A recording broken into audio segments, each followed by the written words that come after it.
ये जनता जनार्दन की परिपक्वता ही है कि उसने लंबे समय तक मुझे इस तरह जनता की सेवा का अवसर दिया।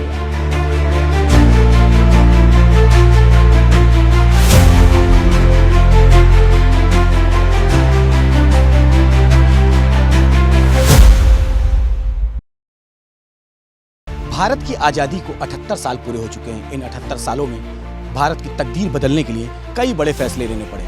हम आपको बताएंगे वो फैसले जिन्होंने भारत को न्यू इंडिया से विकसित भारत की तरफ अग्रसर किया। हम आपको बताएंगे वो बड़े फैसले जिनकी वजह से भारत की तकदीर और तस्वीर दोनों बदल गई। और साथ ही साथ हम आपको दिखाएंगे कि कैसे भारत विश्व गुरु के रूप में अपनी एक अलग पहचान बनाई। आतंकवाद के खिलाफ एक्शन।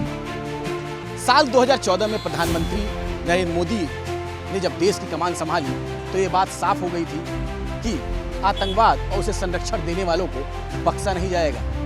18 सितंबर 2016 को उरी में हुए आतंकी हमले के बाद जो कार्रवाई हुई वो कहीं ना कहीं उस संकल्प को पूरा करते नजर आई। मोदी सरकार ने उरी आतंकी हमले का जवाब घर में घुस कर दिया। हमले के महज 10 दिन बाद 28 और 29 सितंबर 2016 की रात भारतीय सेना के विशेष बलों ने LOC पार की और पाकिस्तान अधिकृत कश्मीर में मौजूद आतंकी लॉन्च पैड्स को निशाना बनाया। इस ऑपरेशन में कई आतंकी ठिकाने तबाह किए गए और बड़ी संख्या में आतंकियों को मार गिराया गया।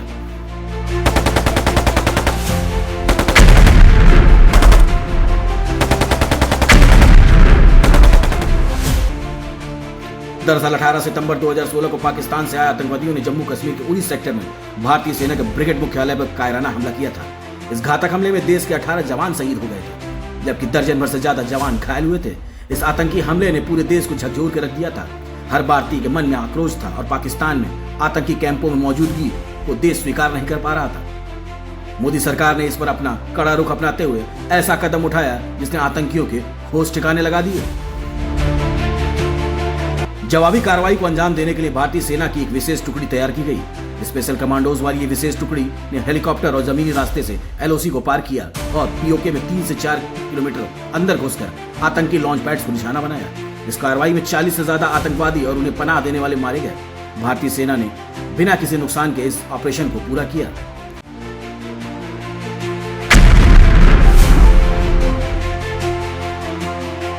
सर्जिकल स्ट्राइक के बाद एक बार फिर ऐसी नौबत आ गई जब मोदी सरकार को आतंकियों को उनके अड्डों में घुसकर मारने का फैसला लेना पड़ा। 14 फरवरी 2019 जम्मू कश्मीर के पुलवामा में हुए आतंकी हमले में 40 जवान शहीद हो गए। इस आत्मघाती हमले में जो जवान शहीद हुए उसके बाद से पूरे देश में आक्रोश का माहौल था। सभी की एक मांग थी कि इन आतंकियों को मुंहतोड़ जवाब दिया जाए। ऐसे में प्रधानमंत्री नरेंद्र मोदी ने ऐसा फैसला लिया कि पाकिस्तान और पाकिस्तान में बैठे आतंकियों को मुंहतोड़ जवाब मिला।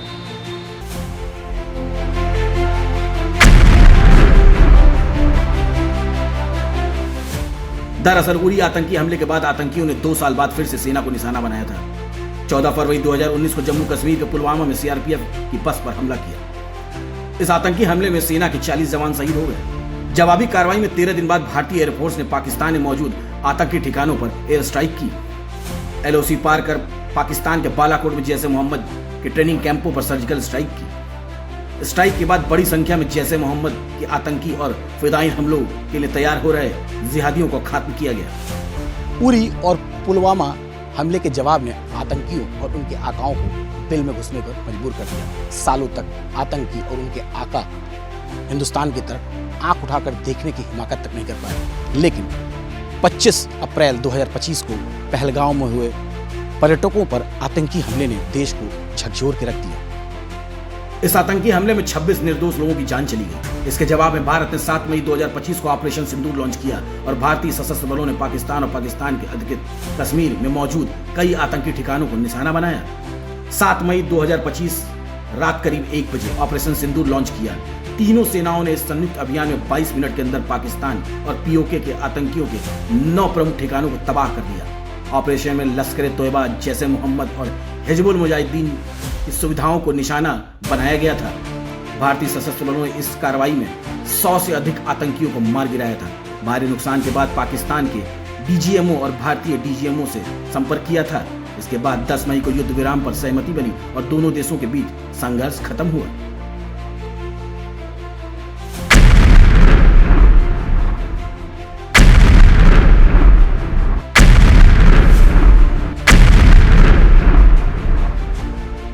मोदी सरकार का यह फैसला भारत के हाल के सबसे बड़े महत्वपूर्ण अभियानों में से एक माना जाता है। सर्जिकल स्ट्राइक और एयर स्ट्राइक के बाद अब ऑपरेशन सिंदूर आतंक के खिलाफ भारत की नीति है। ऑपरेशन सिंदूर ने आतंक के खिलाफ लड़ाई में एक नई लकीर खींच दी है।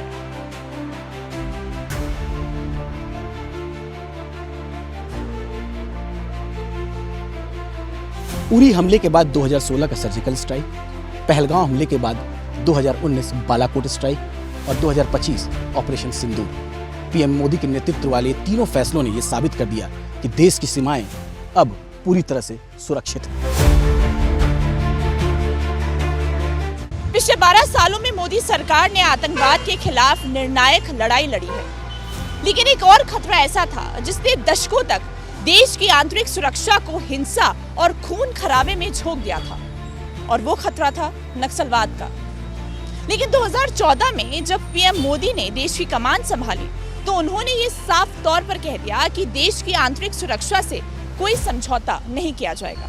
नक्सलवाद का खात्मा। मोदी सरकार में एक तरफ आतंकवाद के खिलाफ सख्त कार्रवाई हुई तो दूसरी तरफ दशकों से जंगलों में फैले नक्सल नेटवर्क को खत्म करने की रणनीति पर भी निर्णायक कार्रवाई हुई।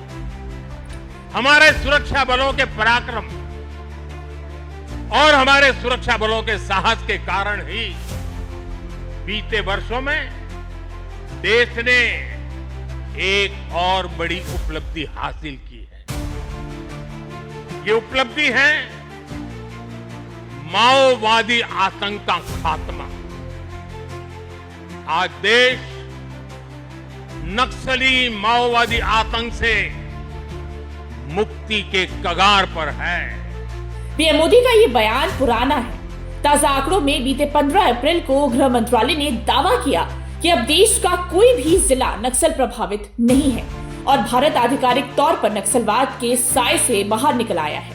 दरअसल 1967 में पश्चिम बंगाल के नक्सलबाड़ी से शुरू हुई लाल हिंसा ने कई राज्यों को अपनी चपेट में ले लिया था, लेकिन अब मोदी सरकार ने उस अध्याय को खत्म कर दिया है। मोदी सरकार ने नक्सलवाद को सिर्फ कानून व्यवस्था की समस्या नहीं माना, बल्कि इसकी जड़ तक पहुंचने की रणनीति बनाई।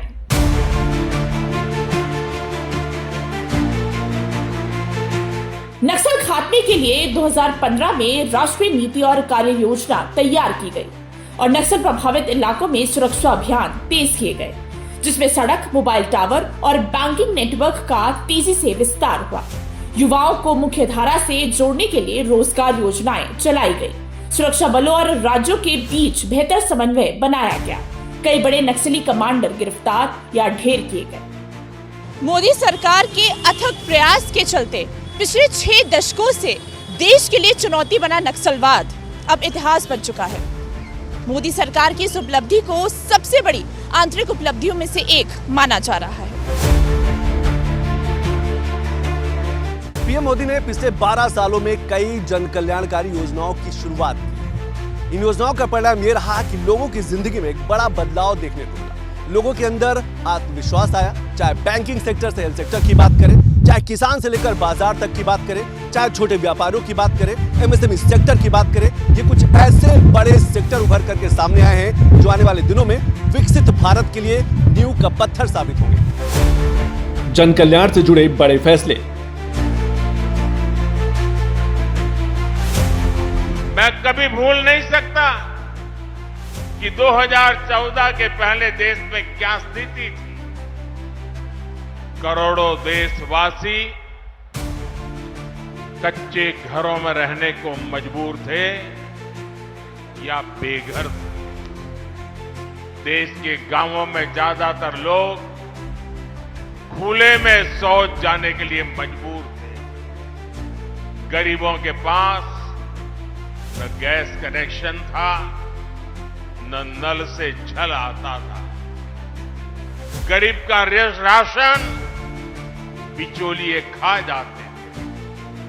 अस्पताल में इलाज के लिए गरीब को दर दर भटकना पड़ता था। साथियों, गरीब का बेटा मोदी गरीब का सेवक है। मैं जब तक देश के हर भाई बहन की गरीबी दूर नहीं कर लूंगा, चैन से नहीं बैठूंगा। प्रधानमंत्री नरेंद्र मोदी की यही सोच मोदी सरकार की जन कल्याणकारी योजनाओं में साफ दिखाई देती है। प्रधानमंत्री जन धन योजना, आयुष्मान भारत, जल जीवन मिशन, प्रधानमंत्री आवास योजना, पीएम किसान सम्मान निधि, मुद्रा योजना, स्टार्टअप इंडिया, पीएम स्वनिधि और मेक इन इंडिया जैसी योजनाओं ने करोड़ों लोगों को सीधे विकास की मुख्यधारा से जोड़ा है। जन कल्याण के हित में मोदी सरकार की सबसे बड़ी योजनाओं में प्रधानमंत्री जन धन योजना को वित्तीय क्रांति माना जाता है। एक समय था जब गांवों और गरीबों का बैंकिंग सिस्टम से कोई सीधा रिश्ता नहीं होता था, लेकिन जब 2014 में पीएम मोदी ने प्रधानमंत्री पद की शपथ ली तो उन्होंने जीरो बैलेंस अकाउंट के जरिए करोड़ों लोगों के लिए बैंक के दरवाजे खोल दिए। आज जनधन योजना न सिर्फ करोड़ों भारतीयों के लिए सीधे बैंकिंग सिस्टम से जुड़ने का जरिया बनी है, बल्कि ये योजना आज वुमेन एम्पावरमेंट का बहुत बड़ा माध्यम भी बनी है। जनधन योजना के चलते करीब 30 करोड़ से ज्यादा महिलाओं के बैंक खाते खुले हैं। जनधन योजना विमेन एम्पावरमेंट का बहुत बड़ा माध्यम बनी है। जनधन योजना के चलते करीब 290 मिलियन यानी 29 करोड़ से ज्यादा महिलाओं के बैंक खाते खुले हैं। इन खातों में महिलाओं के लिए सेविंग्स और इन्वेस्टमेंट के लिए नए अवसर बनाए हैं। इन्हीं जनधन खातों की फिलॉसफी पर हमने माइक्रो फाइनेंस की सबसे बड़ी स्कीम मुद्रा लॉन्च की। जनधन योजना के बाद मोदी सरकार ने स्वास्थ्य क्षेत्र में भी बड़ा बदलाव किया। आयुष्मान भारत योजना ने गरीब परिवारों के इलाज की सबसे बड़ी चिंता दूर कर दी। अब गरीब परिवार भी बड़े और निजी अस्पतालों में सम्मान के साथ इलाज करा रहे हैं। आयुष्मान भारत योजना के तहत गरीब परिवारों को 5 लाख रुपए तक का मुफ्त स्वास्थ्य बीमा मिलता है। ये योजना दुनिया की सबसे बड़ी स्वास्थ्य बीमा योजना मानी जाती है। इसके तहत किसी भी सरकारी और निजी अस्पताल में गरीब बड़ी से बड़ी बीमारी का निःशुल्क इलाज करा सकता है। इस देश में कभी भी किसी गरीब को 5 लाख रुपया की गारंटी किसी ने नहीं दी। ये मेरे गरीब परिवारों के लिए ये भाजपा सरकार है, ये मोदी है जो आपको 5 लाख रुपए की गारंटी का कार्ड देता है। मोदी सरकार ने सिर्फ आर्थिक और स्वास्थ्य सुरक्षा पर ही नहीं बल्कि जीवन की बुनियादी जरूरतों पर भी खास ध्यान दिया है। 2019 में शुरू हुए जल जीवन मिशन ने गाँवों की तस्वीर बदल दी है। जो महिलाएं कभी कई किलोमीटर दूर से पानी लाने को मजबूर थी, आज उनके घर तक नल से पानी पहुंच रहा है। आप सभी बहनों को पानी के लिए कितनी परेशानी उठानी पड़ती है, इसका मुझे भली भांति एहसास है। देश की हर बहन को इस परेशानी से निजात दिलाने के लिए ही जल जीवन मिशन की शुरुआत की गई है। 2019 में जल जीवन मिशन की शुरुआत हुई, जिसका लक्ष्य हर घर नल से शुद्ध पेयजल पहुंचाना है। फरवरी 2026 तक देश के लगभग 15.69 करोड़ ग्रामीण घरों तक नल से जल की आपूर्ति की गई, जो भारत के सभी ग्रामीण परिवारों का 81.02% है। एक आम इंसान का सबसे बड़ा सपना होता है उसका अपना घर होना, और शायद इसीलिए पिछले 12 सालों में देश भर में लगभग 4 करोड़ लोगों को प्रधानमंत्री आवास योजना के तहत उन्हें घर दिया गया। आप हमारे पीछे कुछ घर देख पा रहे हैं, ये प्रधानमंत्री शहरी योजना के तहत बने हुए, और ऐसे ही देश भर के अलग अलग शहरों में, अलग अलग जिलों में पीएम आवास योजना के तहत लोगों को घर मुहैया कराया गया। और सबसे खास बात, ये जो आवास है, इनका जो मालिकाना हक है वो महिलाओं के नाम है, यानी कि आधी आबादी को भी सशक्त करने की कोशिश की गई है। हमारी सरकार गरीबों को समर्पित है, गरीबों की है, इसलिए गरीब की इच्छा, उसके मन, उसकी जरूरतों को सबसे ज्यादा समझती है। हमारी सरकार जो घर देती है ना, उसमें बाकी सुविधाएं भी साथ होती हैं। शौचालय हो, बिजली हो, पानी हो, गैस हो, सरकार की अलग अलग योजनाएं, प्रधानमंत्री आवास योजना के इस करोड़ों घरों को संपूर्ण बनाती है। योजना के तहत ग्रामीण लाभार्थियों को घर बनाने के लिए 1,20,000 की वित्तीय सहायता दी जाती है, जबकि शहरी लाभार्थियों को घर खरीदने या बनाने के लिए होम लोन पर 2.5 लाख तक की सब्सिडी प्रदान की जाती है। खास बात यही रही है कि घर महिलाओं के नाम पर दिए गए, जिससे उन्हें सामाजिक सम्मान मिला। मोदी सरकार ने युवाओं और छोटे कारोबारियों को आत्मनिर्भर बनाने के लिए भी कई बड़े बदलाव और कदम उठाए हैं। प्रधानमंत्री मुद्रा योजना ने छोटे व्यापारियों और महिलाओं को बिना गारंटी लोन देकर स्वरोजगार का रास्ता आसान किया है। मुद्रा योजना ने गारंटी नहीं मांगी, उसने भरोसा किया। और आप सभी को जानकर अच्छा लगेगा, मुद्रा योजना की वजह से 11 करोड़ लोगों को पहली बार अपना कोई काम करने के लिए, स्वरोजगार के लिए लोन मिला है। प्रधानमंत्री मुद्रा योजना के तहत बिना गारंटी लोन दिया गया, जिससे उन युवाओं को ताकत मिली जिनके पास गारंटी देने के लिए कुछ नहीं था। योजना ने लाखों युवाओं को आत्मनिर्भर बनाया। चाय की दुकान, बुटीक, मोबाइल रिपेयरिंग और छोटे व्यवसायों को इससे बड़ा सहारा मिला। इस योजना ने युवाओं को नौकरी ढूंढने वाले से नौकरी देने वाला बनाने में मदद की है। यही नहीं, मोदी सरकार ने किसानों को भी आत्मनिर्भर बनाने और उनकी आर्थिक स्थिति को बदलने के लिए कई कल्याणकारी नीतियां बनाई, जिसका फलसफा ये हुआ कि आज का किसान सिर्फ खेती ही नहीं कर रहा, बल्कि आधुनिक योजनाओं और सरकारी सहयोग के दम पर आत्मनिर्भरता की ओर बढ़ रहा है। प्रधानमंत्री किसान सम्मान निधि योजना मोदी सरकार की उन्हीं योजनाओं में से एक है, जिसने न सिर्फ देश के करोड़ों छोटे और सीमांत किसानों को आर्थिक स्थिति को चमकीला बनाया है, बल्कि योजना ने किसानों को आर्थिक सुरक्षा और नई ताकत भी दी है। प्रधानमंत्री किसान सम्मान निधि योजना के तहत पात्र किसानों को हर साल 6,000 रुपए की आर्थिक सहायता दी जाती है। सहायता राशि को 2,000 रुपए की 3 समान किस्तों में सीधे लाभार्थियों के बैंक खातों में भेजा जाता है। हर 4 महीने के अंतराल पर ये सहायता राशि लाभार्थियों को दी जाती है। जब बीज लेने का समय होता है, जब खाद लेने का समय होता है, तो ये मदद किसान तक पहुंच जाती है। देश के 85% से अधिक छोटे किसानों के लिए ये बहुत बड़ा खर्च होता है। आज देश भर के किसान मुझे बताते हैं कि पीएम किसान निधि ने उनकी बहुत बड़ी चिंता को कम कर दिया है। यूपी की बात करें तो राज्य के 2,15,00,000 से अधिक किसान इस योजना का लाभ उठा रहे हैं और अब तक 94,669 करोड़ रुपए के अधिक की धनराशि डीबीटी के जरिए सीधे किसानों के खातों में पहुंचाई जा चुकी है। इसके अलावा किसान क्रेडिट कार्ड योजना के तहत किसानों को बेहद कम ब्याज दर पर आसान ऋण उपलब्ध कराया जाता है, जिससे किसान अपनी जरूरत के अनुसार समय पर पूंजी जुटा पाते हैं और उन्हें ऊंची ब्याज दर वाले कर्ज पर निर्भर नहीं रहना पड़ता। इंसान का लगभग 35 से 40% जो कमाई है वो हेल्थ पे जाती है, वो बीमारियों पे जाती है, वो इलाज पे जाती है और इसीलिए आयुष्मान कार्ड योजना जो है वो आम लोगों के लिए वरदान साबित हो रही है।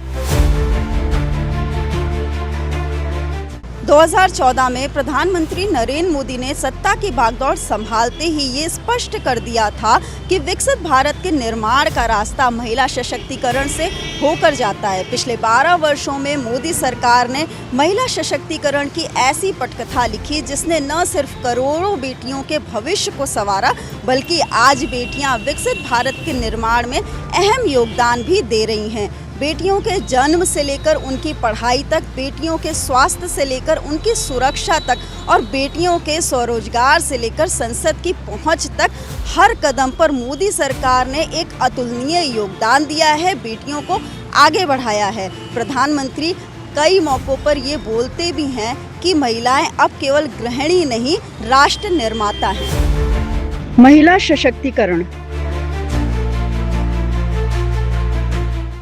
हमारी सरकार ने एक के बाद एक ऐसी योजनाएं बनाई हैं, ऐसे कार्यक्रम शुरू किए हैं जिससे हमारी बहनों को सम्मान, सुविधा, सुरक्षा और समृद्धि का जीवन मिले।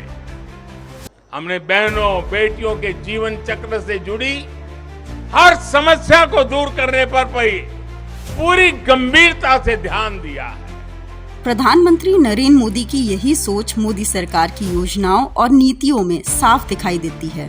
आज महिलाएं केवल घर संभालने तक सीमित नहीं हैं, बल्कि विज्ञान, सेना, अंतरिक्ष, राजनीति, उद्योग और प्रशासनिक क्षेत्र में देश का भविष्य गढ़ रही हैं। महिला सशक्तिकरण की मजबूत नींव स्वास्थ्य और पोषण से शुरू होती है। प्रधानमंत्री मातृ वंदना योजना के तहत माताओं को आर्थिक सहायता दी जा रही है। प्रधानमंत्री मातृ वंदना योजना की शुरुआत साल 2017 में हुई। योजना के तहत पहली बार मां बनने वाली महिलाओं को 5,000 रुपए मिलते हैं। ये राशि महिला को 2 बार में दी जाती है। पहली बार में 3,000 रुपए महिला को गर्भ धारण के समय मिलते हैं। दूसरी बार में 2,000 रुपए मां को शिशु जन्म के बाद मिलते हैं। मोदी सरकार ने महिला सशक्तिकरण का सबसे बड़ा आधार आर्थिक आत्मनिर्भरता को बनाया। प्रधानमंत्री मुद्रा योजना के तहत करोड़ों रुपए का ऋण महिलाओं को बिना गारंटी के दिया गया, जिससे आधी आबादी न सिर्फ सशक्त हुई बल्कि देश के विकास में इसी आधी आबादी ने अहम भूमिका निभाई। लखपति दीदी अभियान ने लाखों ग्रामीण महिलाओं की वार्षिक आय 1 लाख रुपए से अधिक पहुंचाने में मदद की है। प्रेरणा कैंटीन योजना से जुड़कर प्रदेश की अब तक 10,000 से अधिक महिलाएं लखपति बन चुकी हैं। डेयरी से जुड़कर यूपी की 14,500 महिलाएं लखपति दीदी बन चुकी हैं। मोदी सरकार के सबसे अहम फैसलों में 3 तलाक को आपराधिक कृत्य घोषित करना है। संसद में 3 तलाक विधेयक को पारित करवाकर मोदी सरकार ने 3 तलाक की शिकार महिलाओं को बड़ी राहत दी। 3 तलाक पर कानून हमारी मुस्लिम बहनों की मदद कर रहा है।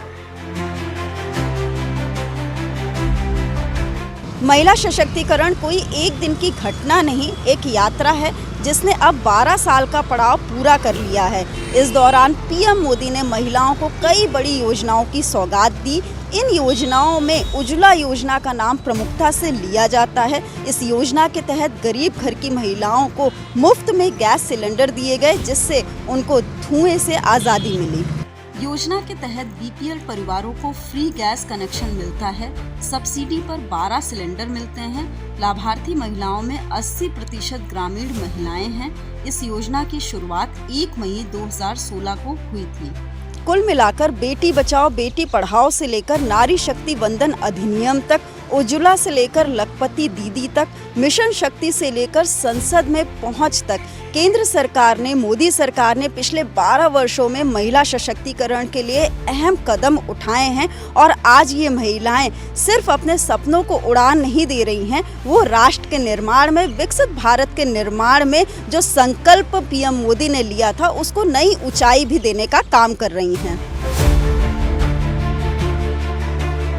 मोदी सरकार के पिछले 12 वर्षों में अगर किसी अभियान ने भारत की तस्वीर और लोगों के काम करने का तरीका सबसे तेजी में बदला है तो वह है डिजिटल इंडिया अभियान।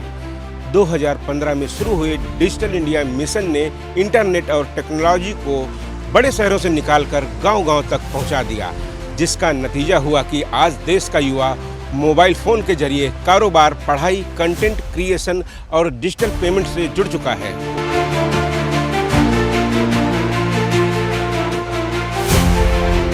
डिजिटल इंडिया और यूपीआई। भारत के जिस रिफॉर्म ने दुनिया में हलचल मचा दी है वो है यूपीआई, भारत का डिजिटल पेमेंट सिस्टम। ये सिर्फ एक ऐप नहीं है, ये पॉलिसी, प्रोसेस और डिलीवरी के एक शानदार कन्वर्जेंस का प्रमाण है। नरेंद्र मोदी की डिजिटल इंडिया की सोच ने देश में टेक्नोलॉजी को आम आदमी की ताकत बना दिया है। एक समय था जब डिजिटल सेवाएं केवल बड़े शहरों तक सीमित थी, लेकिन आज गांव में इंटरनेट कनेक्शन बहुत तेजी से बढ़ रहे हैं।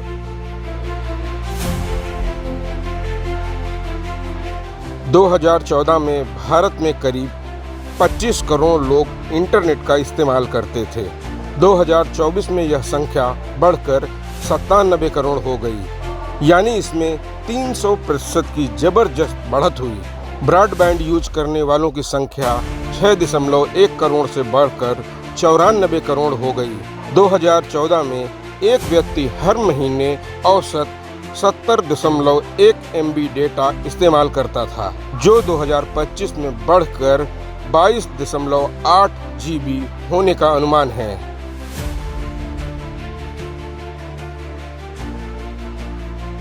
डिजिटल इंडिया योजना के जरिए जिस तरह गांव तक इंटरनेट पहुंचाया गया है, उसने न सिर्फ लोगों को जागरूक किया है, बल्कि चलते कमाई और रोजगार के नए रास्ते भी खोले हैं।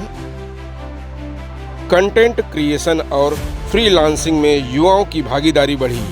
गांव तक डिजिटल मार्केटिंग और ऑनलाइन सेवाएं पहुंची। कई युवा अपने मोबाइल फोन को ही रोजगार का माध्यम बना चुके हैं। वहीं डिजी लॉकर और ऑनलाइन सेवाओं से सरकारी कामकाज तेज और पारदर्शी हुआ। अब दस्तावेजों के लिए लंबी लाइन में लगने की जरूरत नहीं रही। यानी डिजिटल इंडिया ने देश को सिर्फ तकनीक के तौर पर ही नहीं, बल्कि आर्थिक और प्रशासनिक तौर पर भी नई ताकत दी है। इसके अलावा 2016 में शुरू हुई यूपीआई पेमेंट सिस्टम प्रणाली भारत की डिजिटल अर्थव्यवस्था की रीढ़ बन चुका है। यूपीआई पेमेंट सिस्टम को छोटे से छोटे और बड़े से बड़े दुकानदार ने अपनाया। यूपीआई ने भारत को दुनिया की सबसे बड़ी डिजिटल पेमेंट इकोनॉमी बनाया। यानी डिजिटल इंडिया अभियान का सबसे बड़ा असर देश की डिजिटल पेमेंट व्यवस्था में दिखाई देता है।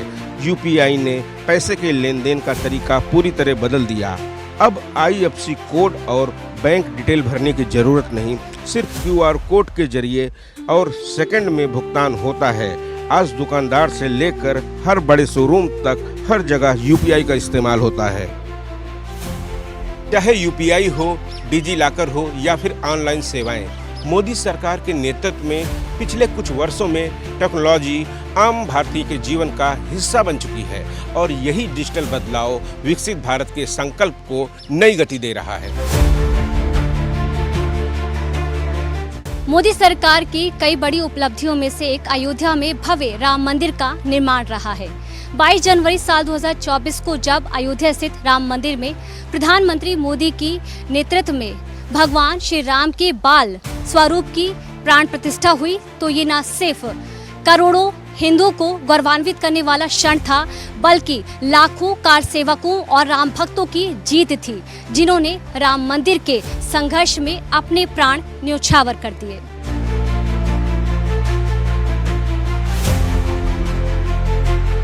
राम मंदिर का निर्माण 500 सालों तक कार सेवकों के त्याग बलिदान के बाद राम मंदिर तब बना जब केंद्र में मोदी सरकार और प्रदेश में योगी सरकार रही। 22 जनवरी साल 2024 को अयोध्या में राम मंदिर की प्राण प्रतिष्ठा के वक्त उस समय यहाँ पर मैं भी मौजूद थी। यहाँ आए हजारों साधु संतों की आंखें नम थी, वे भावुक थे। उनके लिए ये पल किसी करिश्मे से कम नहीं था। अयोध्या में श्री राम मंदिर के निर्माण को भारतीय इतिहास की सबसे महत्वपूर्ण घटनाओं में से एक माना जा रहा है। 22 जनवरी 2024 ये कैलेंडर पर लिखी एक तारीख नहीं, ये एक नए काल चक्र का उद्गम है। गुलामी की मानसिकता को तोड़कर उठ खड़ा हो राष्ट्र, अतीत के हर दंश से हौसला लेता हुआ राष्ट्र ऐसे ही नव इतिहास का सृजन करता है। भव्य राम मंदिर का निर्माण केवल एक धार्मिक परियोजना नहीं, बल्कि भारत की सांस्कृतिक चेतना के पुनर्जागरण का प्रतीक भी बन चुका है। 22 जनवरी साल 2024 को रामलला अपने भव्य मंदिर में विराजमान हुए और 25 नवंबर साल 2025 को पीएम मोदी ने मंदिर के शिखर पर ध्वज फहराकर इस ऐतिहासिक यात्रा को नई ऊंचाई दी। रामलला की प्राण प्रतिष्ठा के दिन देश ही नहीं बल्कि दुनिया भर में बसे हिंदुओं ने इसे दीपोत्सव की तरह मनाया। ये क्षण करोड़ों हिंदुओं के लिए भावनात्मक और ऐतिहासिक था। अगर राम मंदिर निर्माण के सफर को देखें तो 9 नवंबर साल 2019 को सुप्रीम कोर्ट ने राम मंदिर के पक्ष में फैसला दिया। इसके बाद केंद्र सरकार ने श्री राम जन्मभूमि तीर्थ क्षेत्र ट्रस्ट का गठन किया। 5 अगस्त साल 2020 को पीएम मोदी ने अयोध्या में राम मंदिर की नींव रखी थी। रामलला के इस मंदिर का निर्माण भारतीय समाज के शांति, धैर्य, आपसी सद्भाव और समन्वय का भी प्रतीक है।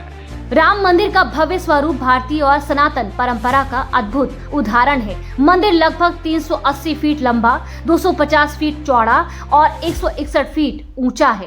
इसमें सैकड़ों नक्काशीदार स्तंभ और दिव्य गर्भगृह श्रद्धालुओं को आध्यात्मिक अनुभूति कराते हैं। मंदिर निर्माण के साथ अयोध्या का कायाकल्प भी हुआ। आज अयोध्या केवल एक तीर्थ नहीं बल्कि प्रदेश की अर्थव्यवस्था को गति देने वाला प्रमुख शहर भी बन गया है।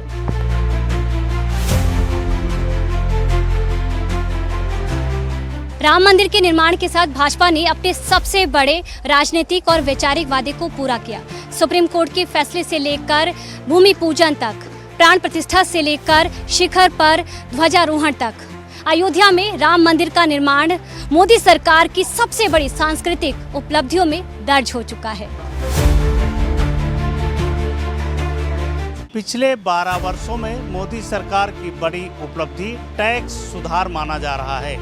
जीएसटी में किया गया टैक्स सुधार लोगों को मकड़ जाल से उबार कर अर्थव्यवस्था को सुगमता की ओर ले गया है।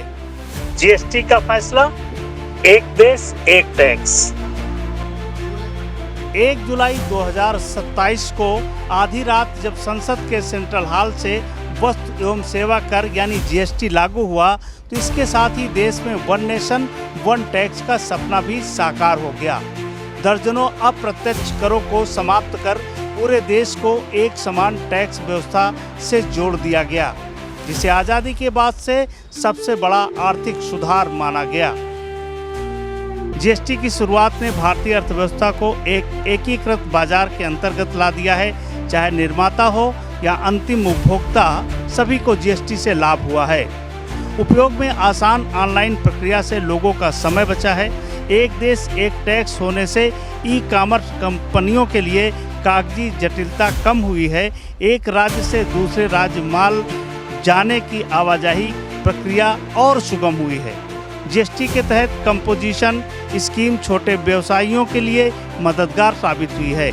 करों के मामले में कंपनियों द्वारा धोखाधड़ी और भ्रष्टाचार की संभावना घटी है।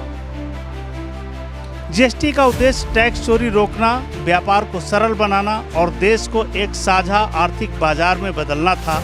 यही वजह है कि जीएसटी लागू होने के साथ ही देश में टैक्स व्यवस्था का नया दौर शुरू हुआ और इसे मोदी सरकार की सबसे बड़े आर्थिक सुधारों में गिना जाता है। 2014 के पहले 1000 रुपये की शर्ट पर 170 रुपये टैक्स लगता था, 170 रुपये। साल 2017 में जब हम जीएसटी लाए तो आने के बाद पहले जीएसटी में 117 से कम होकर के 50 हो गया और अब 22 सितंबर को लागू हुए रेट के बाद 1000 रुपये के उसी शर्ट पर सिर्फ 35 रुपये टैक्स के रूप में देने होंगे। बीते वर्षों में जीएसटी कलेक्शन लगातार नए रिकॉर्ड बना रहा है। टैक्स बेस बढ़ा है और करोड़ों व्यापारी डिजिटल टैक्स नेटवर्क से जुड़े हैं। 2017 में जीएसटी यानी वन नेशन वन टैक्स व्यवस्था लागू की गई। VAT, excise duty, service tax समेत कई अप्रत्यक्ष कर समाप्त कर दिए गए। पूरे देश को एक साझा टैक्स ढांचे से जोड़ा गया। टैक्स प्रक्रिया को डिजिटल और पारदर्शी बनाया गया। ई-वे बिल और ऑनलाइन रिटर्न सिस्टम लागू हुआ। राज्यों की सीमाओं पर टैक्स चेकपोस्ट खत्म हुए। कारोबार और लॉजिस्टिक्स की लागत में कमी आई। जीएसटी का असर केवल टैक्स व्यवस्था तक सीमित नहीं रहा, इसने देश के कारोबार और लॉजिस्टिक्स सेक्टर की तस्वीर बदल दी है। आज जीएसटी भारत की औपचारिक अर्थव्यवस्था को मजबूत करने का बड़ा माध्यम बन चुका है। पिछले 12 वर्षों में मोदी सरकार ने देश को टैक्स व्यवस्था में एक सुधार दिया है। सबसे बड़ी उपलब्धियों में जीएसटी टैक्स में किया गया सुधार शामिल है। अलग अलग टैक्स के कारण व्यापारी और आम नागरिक परेशान हो रहा था। जीएसटी ने इसको एक ढांचे में लाकर पूरी अर्थव्यवस्था को गति दी है। इससे पूरी अर्थव्यवस्था में सुधार आया है और लोगों को टैक्स देने में आसानी हुई है। बीते 12 सालों में मोदी सरकार के बड़े फैसलों में से एक है नागरिक संशोधन कानून यानी CAA। CAA के 2019 में संसद से कानून बनने के बाद से ही देश भर में इस पर खूब चर्चा और बहस हुई। इसको लेकर दिल्ली से लेकर तमाम राज्यों में विरोध प्रदर्शन भी हुए। बावजूद इसके मोदी सरकार अपने फैसले पर कायम रही और देश भर में इसको लागू करते हुए मोदी सरकार ने अपने मजबूत राजनीतिक और वैचारिक संकल्प को पूरा किया। नागरिक संशोधन कानून। नागरिकता संशोधन कानून को मोदी सरकार के बड़े राजनीतिक फैसलों में गिना जाता है। इस कानून के तहत पाकिस्तान, बांग्लादेश और अफगानिस्तान से धार्मिक प्रताड़ना के कारण भारत आए गैर मुस्लिम अल्पसंख्यकों को भारतीय नागरिकता देने का प्रावधान किया गया है। नागरिकता संशोधन कानून 2019 में संसद से पास हुआ था और मार्च 2024 में नोटिफिकेशन जारी कर कानून को लागू किया गया। CAA में पाकिस्तान, बांग्लादेश और अफगानिस्तान से आए गैर मुस्लिम अल्पसंख्यकों को नागरिकता देने का प्रावधान है, जिसमें हिंदू, सिख, जैन, बौद्ध, पारसी और ईसाई समुदाय को शामिल किया गया। दरअसल CAA कानून के तहत मोदी सरकार का मकसद उन गैर मुस्लिम अल्पसंख्यकों को नागरिकता देना है जो बेचारी और बेबसी में 31 दिसंबर 2014 को या उससे पहले बांग्लादेश, पाकिस्तान और अफगानिस्तान से भारत आए थे। कानून लागू होने के बाद अब तक देश में हजारों शरणार्थियों को नागरिकता दी जा चुकी है।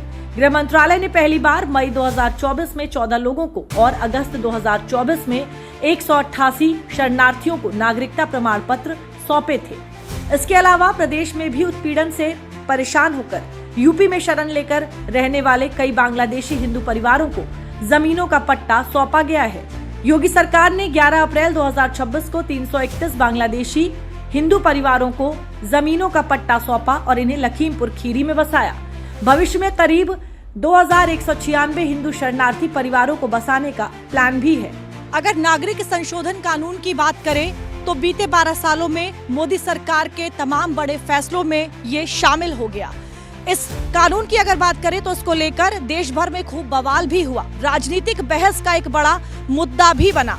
CAA के संसद से पास होने से लेकर कानून बनने तक और उसके बाद देश भर में लागू होने तक और लोगों को नागरिकता दिए जाने तक इस पूरे मुद्दे को लेकर खूब घमासान देखने को मिला। लेकिन जिस तरीके से मोदी सरकार ने इसे देश भर में लागू कर दिया, उससे मोदी सरकार ने अपनी बड़ी राजनीतिक इच्छा शक्ति और अपने तमाम वायदों को, अपने तमाम फैसलों को पूरा करने के संकल्प की मजबूती का उदाहरण भी पेश किया।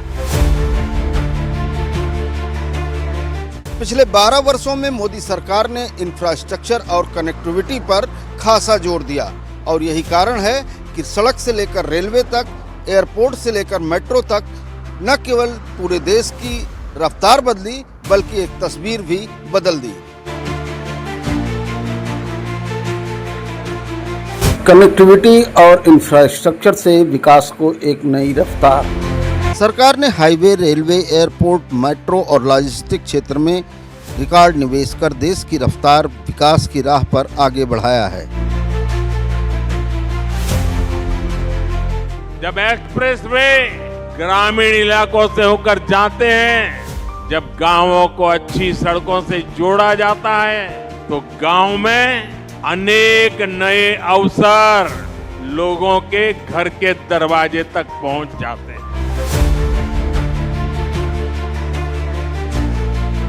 पीएम मोदी के नेतृत्व में देश ने बीते एक दशक में इंफ्रास्ट्रक्चर के क्षेत्र में अभूतपूर्व बदलाव देखा है। इंफ्रास्ट्रक्चर मिशन की सबसे मजबूत आधारशिला सड़क और राजमार्ग क्षेत्र रहा है।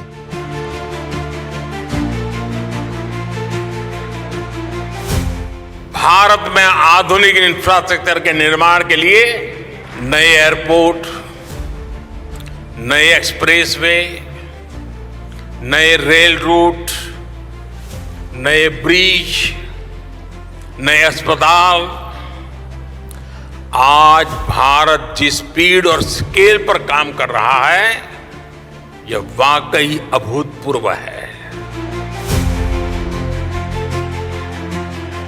2014 के बाद देश में राष्ट्रीय राजमार्गों का नेटवर्क तेजी से बढ़ा।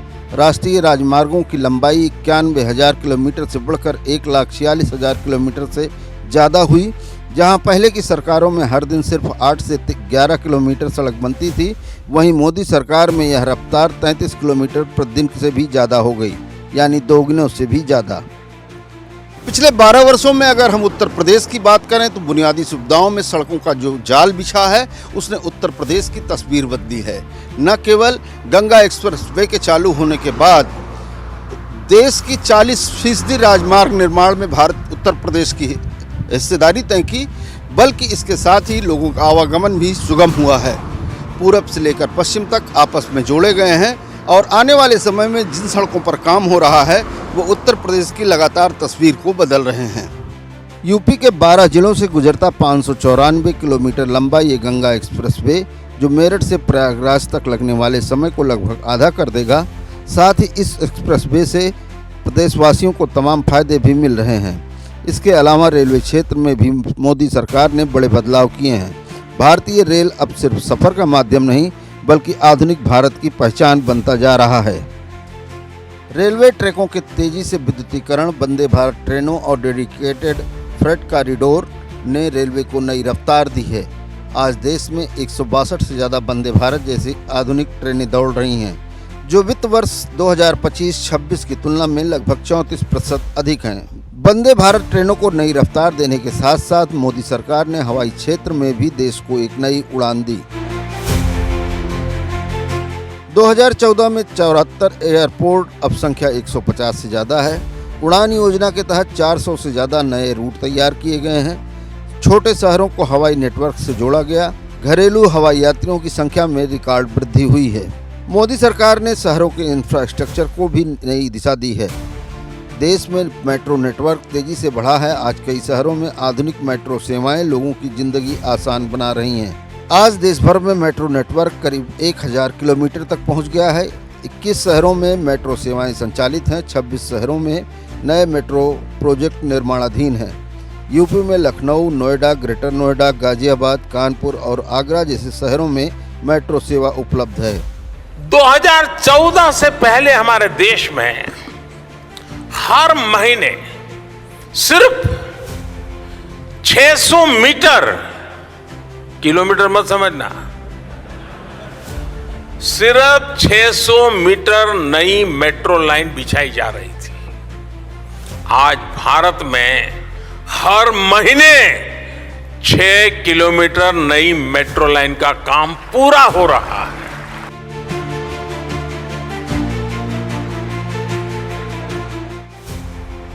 बीते 12 वर्षों में हाई स्पीड रेल, अंतर्राष्ट्रीय एयरपोर्ट, मेट्रो रेल और तमाम सारी सुविधाओं से युक्त साधारण ट्रेनें निश्चित रूप से उत्तर प्रदेश ही नहीं बल्कि पूरे भारत की एक बदलती हुई तस्वीर पेश करती हैं।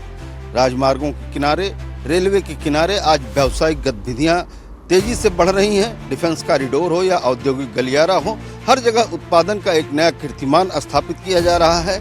12 सालों की यही कहानी पूरे देश की बदलती हुई तस्वीर के रूप में सामने आती है।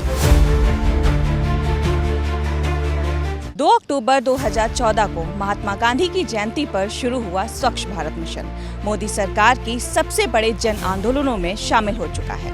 इस मिशन ने न सिर्फ देश के करोड़ों लोगों की सोच और जिंदगी बदली, बल्कि महिलाओं को हक से जीने का सम्मान भी दिया। स्वच्छ भारत मिशन। स्वच्छ भारत का आह्वान सिर्फ सफाई करना नहीं, बल्कि देश को खुले में शौच की समस्या से मुक्त करना और लोगों में स्वच्छता के प्रति जागरूकता पैदा करना था।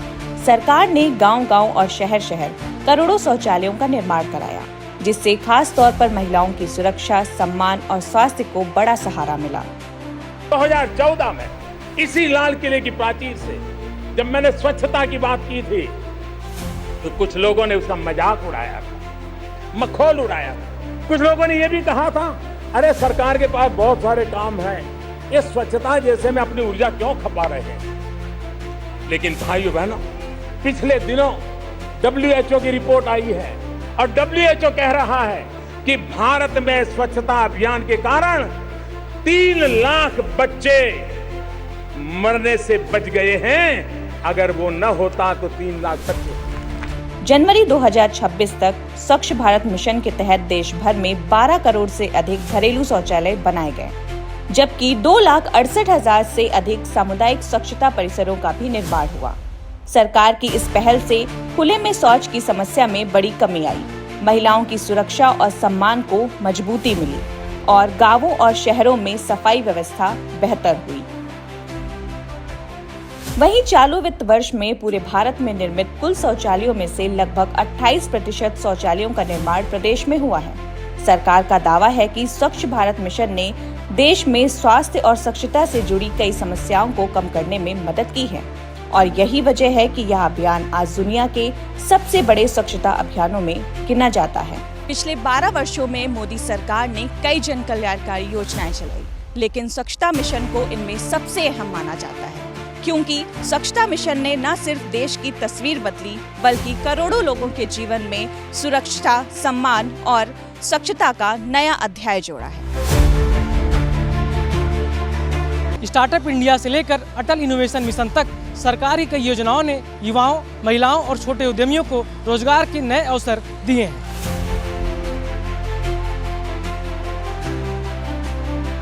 स्टार्टअप इकोसिस्टम और इनोवेशन। स्टार्टअप इंडिया जैसी योजनाओं के तहत भारत का स्टार्टअप इकोसिस्टम फला फूला है। 2014 के बाद से भारत में स्टार्टअप इकोसिस्टम के क्षेत्र में तेजी से विस्तार हुआ।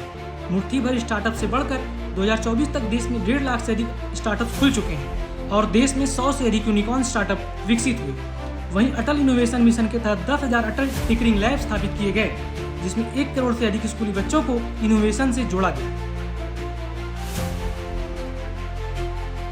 प्रदेश में भी स्टार्टअप संस्कृति तेजी से बढ़ रही है, खासतौर पर महिला उद्यमिता को नई पहचान मिली है।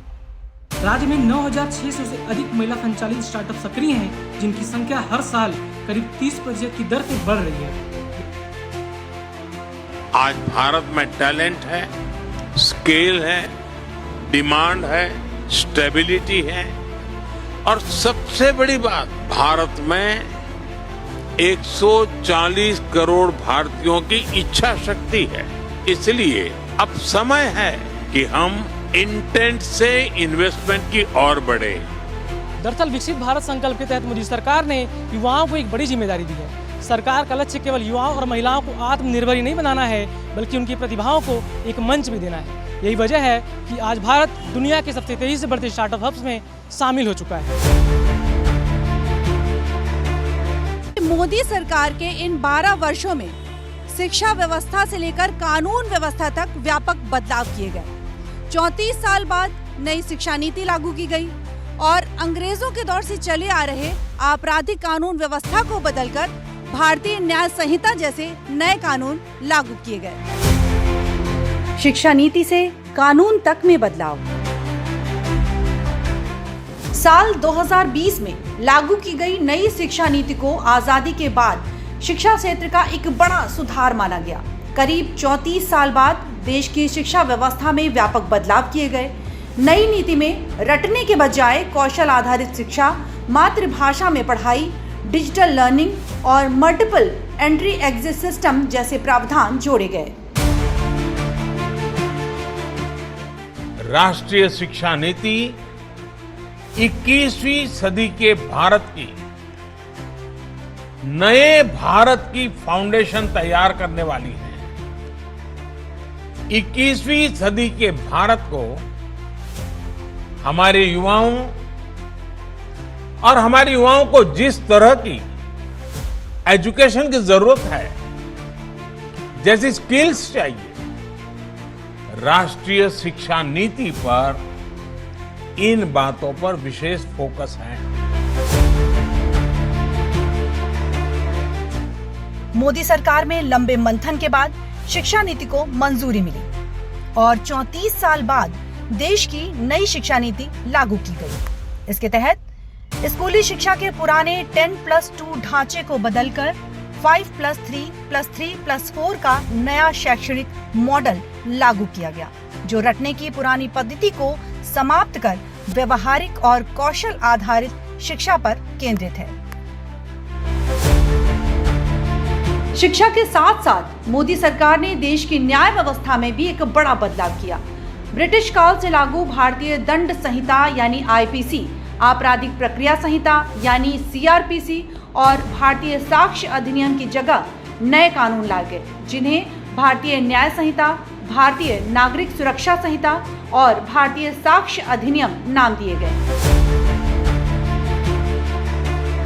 मोदी सरकार का ये कहना है कि इन फैसलों का उद्देश्य देश को आत्मनिर्भर, आधुनिक और विकसित देश बनाने की दिशा में एक कदम है। बात चाहे शिक्षा व्यवस्था में सुधार की कर लें या देश के कानून को औपनिवेशिक सोच से बाहर निकालने की, सरकार इन बदलावों को नए भारत की बुनियाद बता रही है।